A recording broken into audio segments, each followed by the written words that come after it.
It is midsummer and we're out doing a little fishing. We're using slip bobbers today, so I wanted to throw together a quick video with a couple of the things that I do when I'm slip bobber fishing that I think lead to more success. You know, anybody can grab a bobber and a hook and a couple split shot and be successful, but if you really want to catch more fish, there's a couple little subtle things you can do to help improve on your fish catching. So these are things that I do that I think make the world a difference.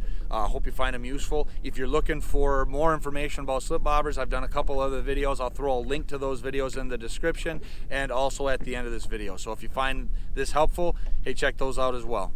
Here we go. Yeah, one got a ways back behind the boat, but we got him.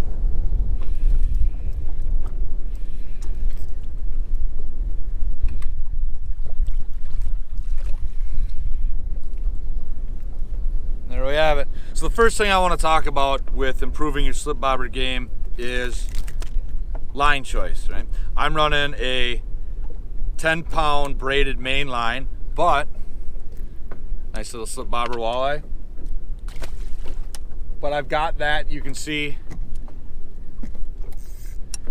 that braided main line comes down to my bobber. I've got a bead, and then I've got a barrel swivel tied in there, and then that comes down to a fluorocarbon leader, and I've probably got 3 to 4 feet of fluorocarbon, right? A lot of guys, they just grab a slip, grab a bobber, grab some split shot and a hook, call it good, right? But if you add this barrel swivel, right, and that fluorocarbon leader, you're gonna up your fish catching because this fluorocarbon becomes virtually invisible to the fish, right?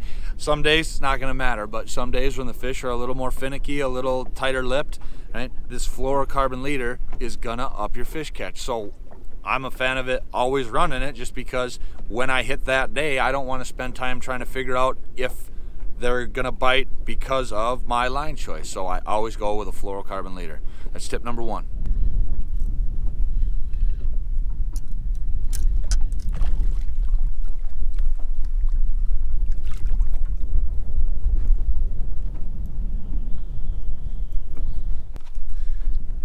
Got a nice little slip bobber fish there. There we go, another little slip bobber fish here. Decent little walleye. See, we're getting breezy out, you know, which creates a little rougher conditions. So one of the things we do in those rougher conditions is, rather than run a plain hook, what we'll do to increase our success is go to a jig head. You know, you can run a plain hook, jig head, whatever you want under your slip bobber. One of the things we do when the water gets rougher is go to that jig head. What that does is helps get that line down in the wind because you add a little more weight, and then it keeps that kind of in that strike zone, because if that bobber's riding on the waves, right, it's pulling that single hook or that plain hook up, and then it has to settle back down. But one of the things you want to be cognizant of doing when you're fishing with a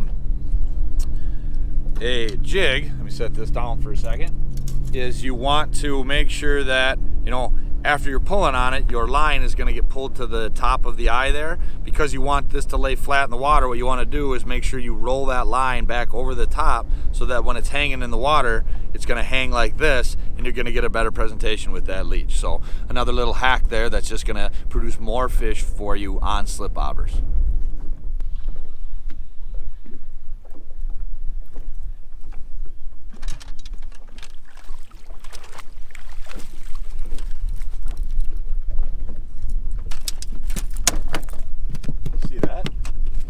That's how you do it right there.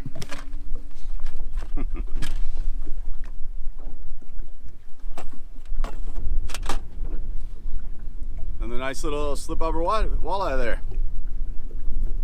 So the last thing I want to talk about is the bobber choice you make. Obviously there's a lot of different bobbers out there on the market. These ones are actually both made by Phil.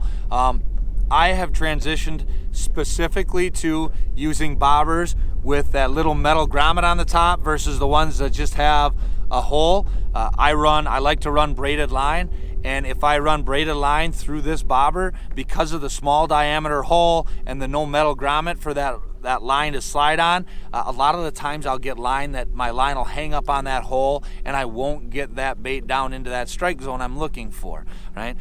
So I always go with the bobber with that metal grommet on the top, because no matter what kind of line you're running, that line is going to slip nice through that bobber, and you're always going to get it down. That, you know, you're not going to have hang up. Your bobber's not going to be laying there sideways, right? There's no mistaking. Holy waves.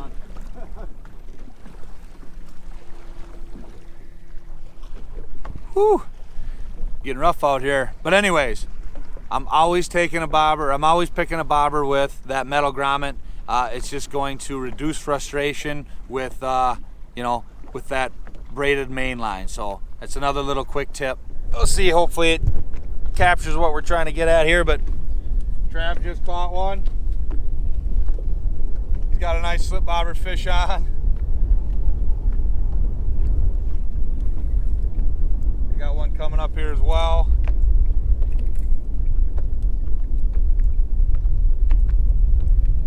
Woo, that one we're gonna throw in the net.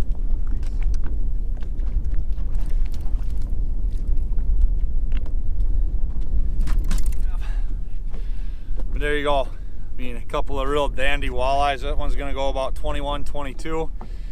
You know, all on slip bobbers. So a lot of little things you can do, you know, besides just tying that hook under a bobber to improve your fish catching throughout the day and even the season. So hey, a couple nice fish. That's gonna close it out for this video. I hope you found it helpful, but thanks for watching.